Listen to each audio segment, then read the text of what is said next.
You're about to realize something uncomfortable. FIFA might be teaching you money lessons that school never did. Think about it.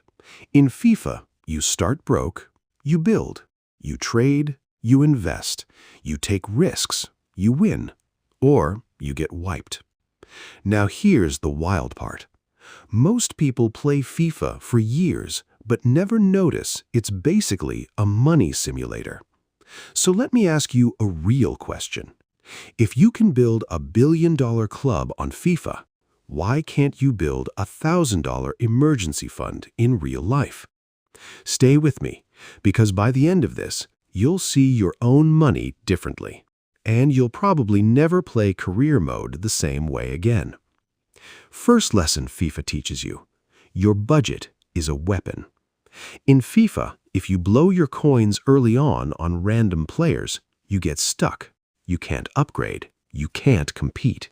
You start losing. That's real life. If your paycheck disappears the moment it hits your account, you're not bad with money. You're just running your club with zero strategy. So here's the FIFA rule. Before you buy players, you build structure. In real life, that means bills, savings, and one simple emergency fund. Not fancy, not sexy, just stability. Second lesson, you don't need the best player, you need the best value. In FIFA, a 90-rated superstar can destroy your budget, but a smart, cheaper player with the right stats can win you matches. That's how money works. Most people chase expensive, new car, new phone, big brand. But wealth is built by people who chase value. Let me hit you with a challenge. If you had to manage your finances like a club owner, what purchase would you transfer list? Immediately. Third lesson FIFA teaches you: stop buying feelings. You ever lose 2 games in a row, get mad, and rage buy packs? Yeah, that's emotional spending.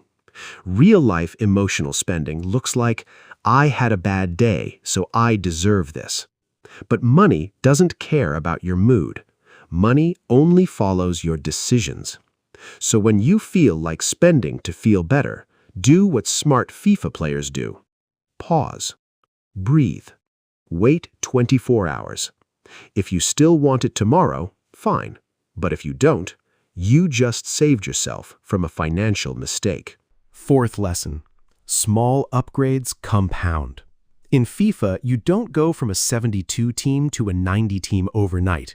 You upgrade one position at a time, one smart signing, one smart sale, one training session. That's how real wealth works. Not one big get-rich moment.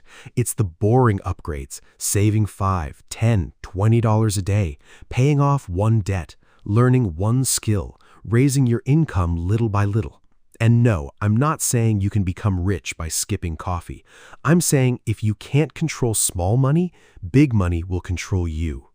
Fifth lesson: cash flow beats hype. In FIFA, a club can look massive, but if wages are too high, you collapse. You can have star players and still go bankrupt. That's real life too. You can look rich and be broke. Your lifestyle can be high-rated, but your bank account is in relegation. So the smartest question is not how much do I make, it's how much do I keep. Now, let's talk about the biggest FIFA money lesson that nobody says out loud. You don't win by being perfect. You win by being consistent. Even top FIFA players lose matches, but they don't quit the season. They adjust, they learn, and they keep playing. That's what financial discipline is.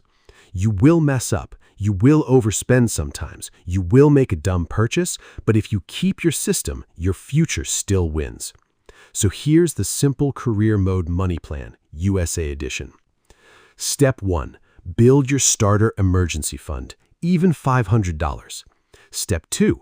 Pay off the worst debt first, the one with the highest interest. Step 3. Invest automatically, even a small amount, because consistency beats motivation. And if you want the fastest upgrade, increase income. In FIFA, you don't just save, you also sell players, negotiate contracts, and grow revenue.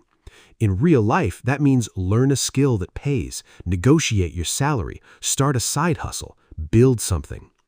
All right, quick moment. When you watch football, you see goals. When you play FIFA, you see stats. But in real money, your stats are your habits. So let me ask you, what's your current rating? If your money habits were a FIFA card, would you be a 90 or a 60? Now do this. Comment one thing you want to upgrade this month. Just one. Save $300. Kill my credit card debt. Stop impulse buying. Start investing. And if you want more videos where finance is explained through FIFA and footballer money, hit subscribe because this series is going to get crazy. Now, the next time you open FIFA, don't just play, study it. Because if a video game can teach you budgets, value, discipline, and compounding, maybe the real game has been right in front of you the whole time.